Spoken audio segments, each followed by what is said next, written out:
we're now going to crack on with some more presentations. What I'm going to do is introduce Charlie Burton of Charlie Burton Trading. Now, Charlie has over 2 decades worth of market and trading experience, primarily in the foreign exchange world. And this evening, Charlie's going to discuss a very interesting topic as he smiles at me from the back of the room, and that is the road less traveled in trading. What he's going to do is have a look at the traits of some of the most successful traders out there on an institutional level and look at how those strategies can be implemented into your own approach to the financial markets. So without further ado, Charlie, the stage is yours.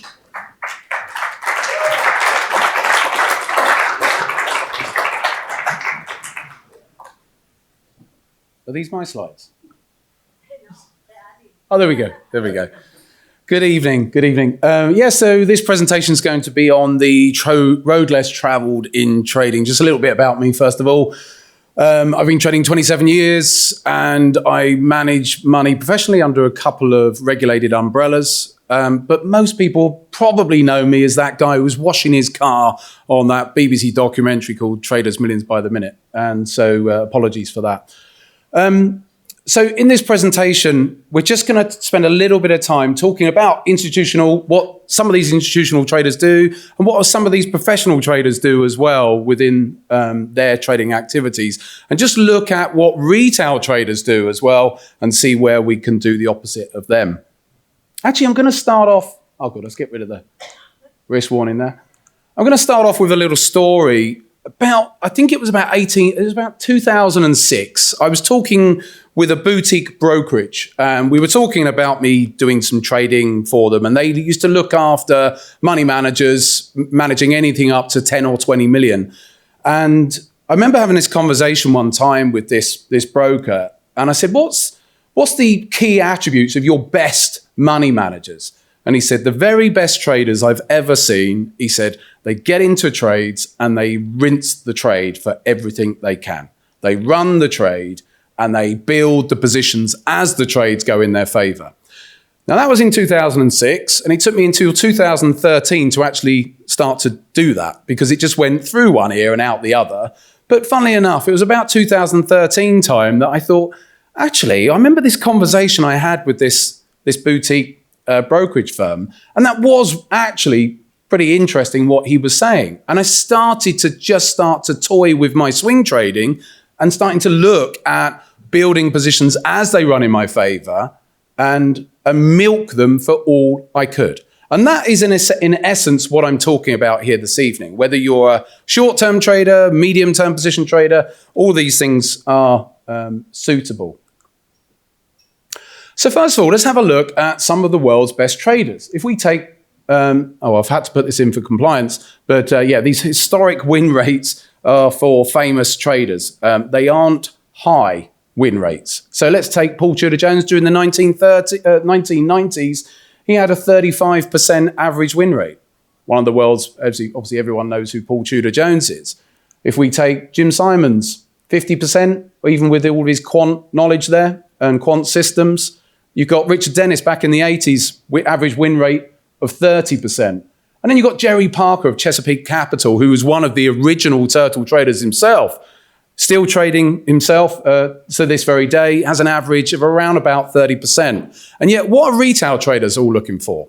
I was talking to a trader psychologist just a few weeks ago, and he said, you know what, it's funny. He said, when clients come in, he said, I always ask them, out of 10 trades, how many would you want to be right on average? And he said, the amount of clients who come in and say, about 8 or 9.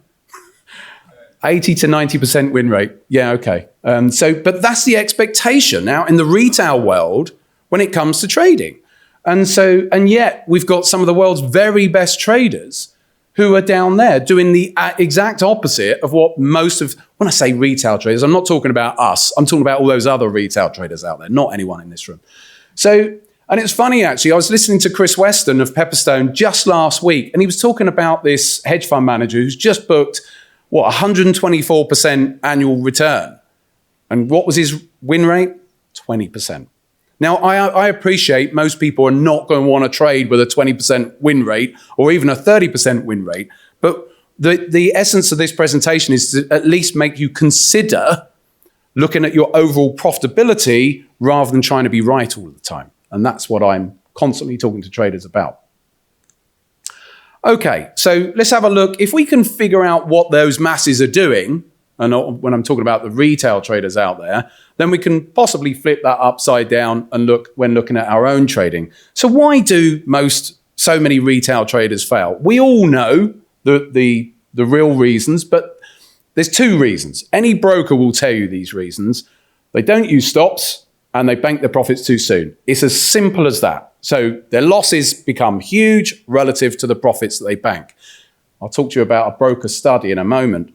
So what can we do? What are the things that we can do in order to do the opposite of what retail traders are doing? So the typical traits of a retail trader are they want to be right. Like Keith just talking about that trader psychologist. They want to be right as much as possible. So they'll try and avoid being wrong as much as possible.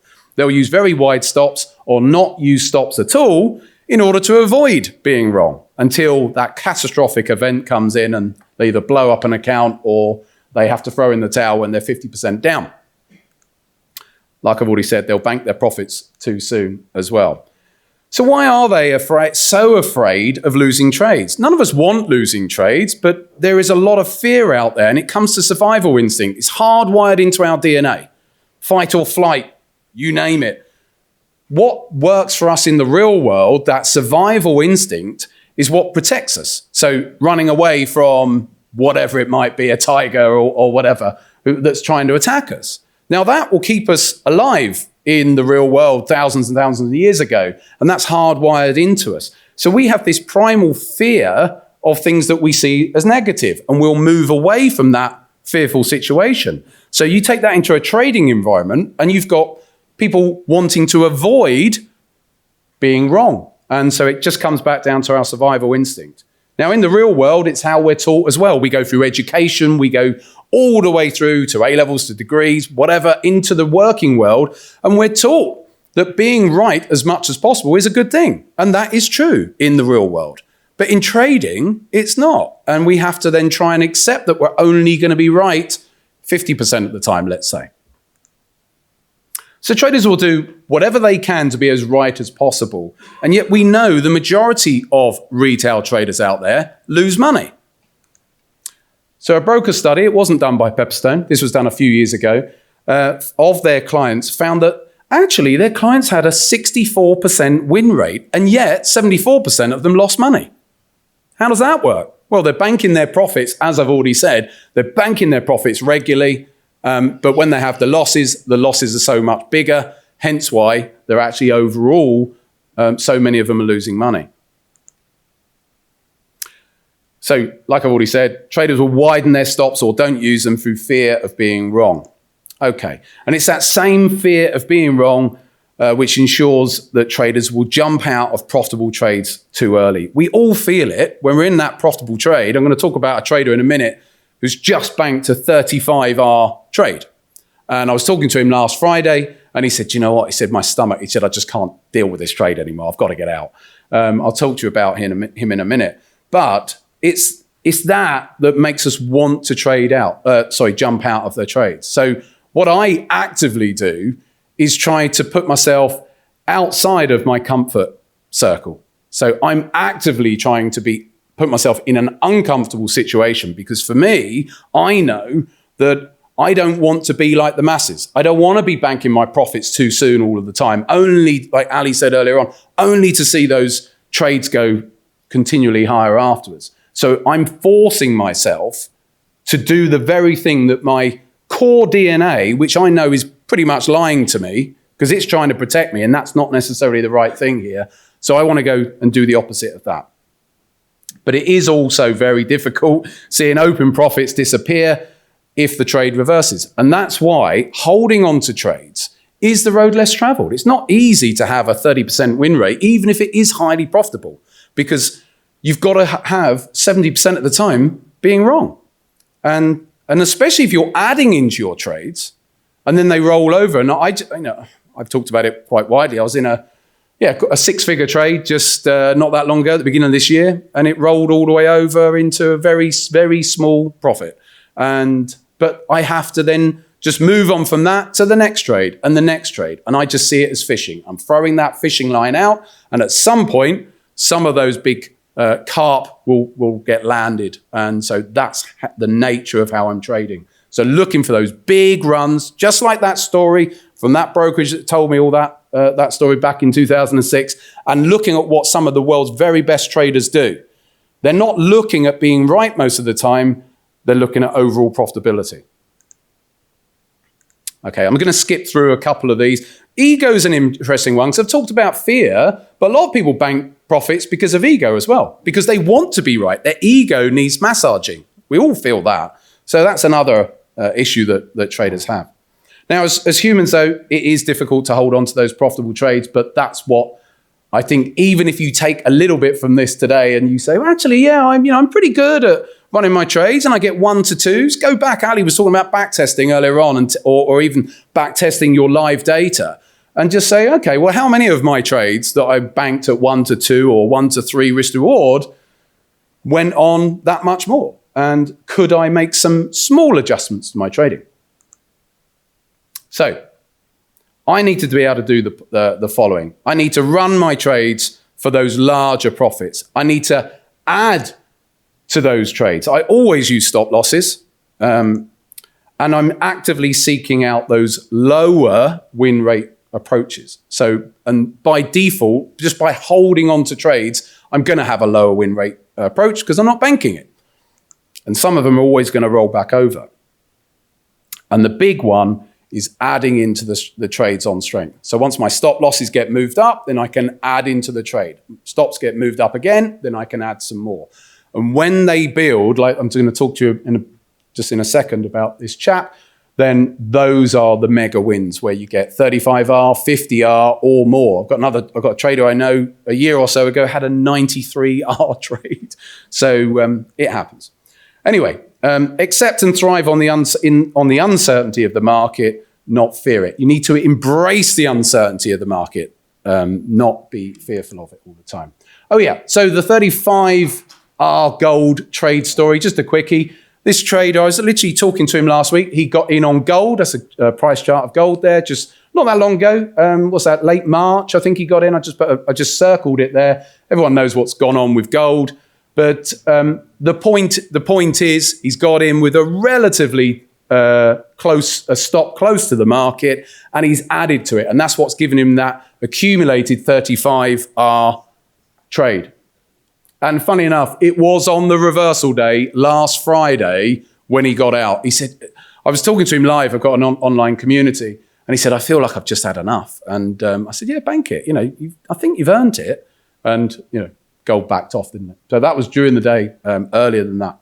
Okay. And the thing is, though, what I'm looking to do is use multiple time frame analysis, big picture first of all, and then drill it down to the smaller time frame. So this is the monthly chart of gold. We've been tracking these big technical analysis patterns, big cup and handle pattern there, and an inverted head and shoulders on the right of that cup as well. So there's been some big picture moves going on, but then he just takes that down and he got into that. So it's a nice trader story there of getting into a trade and not just letting it be in a vanilla trade, just buying it and then holding it, buying it, once it goes up, adding to it and really compounding the potential of that trade. Okay, so in summary, the main point is worry less about win rate, consider that road less traveled. Think about what those masses are doing, all trying to be right 8 or 9 times out of 10, and then and consider what you're doing as well, and where you can make some adjustments and say, well, actually, a lot of my trades do run way past where I exit, so maybe I can actually have a look at a little bit more. And do consider, what about the occasional add-in to your profitable trades? Because that really compounds to the bottom line. Final piece of advice, one of the things I love to say to people is ask yourself the following question. Can I afford to bank that profit early? Or I can't afford to bank that profit early. Because if you use that sort of language and say, well, actually, I can't afford to bank this now. Because yes, it might be a profitable trade now, but is it going to be is it going to be paying for all those inevitable losers that are going to be coming along? I can't afford it. Because internally, Internally, you can have a little devil on your shoulder saying, yeah, bank it. Take the money. Use that self-language to act as an arresting mechanism and say, I can't actually afford to bank this. I've got to hold it for that, whatever, 3R, 4R, whatever the target is. And hopefully, I'm sure some of you are already doing it. Hopefully some of you are getting 20s and 30Rs at times as well. That's pretty much it for me. I think I'm about on time. Thank you for your time.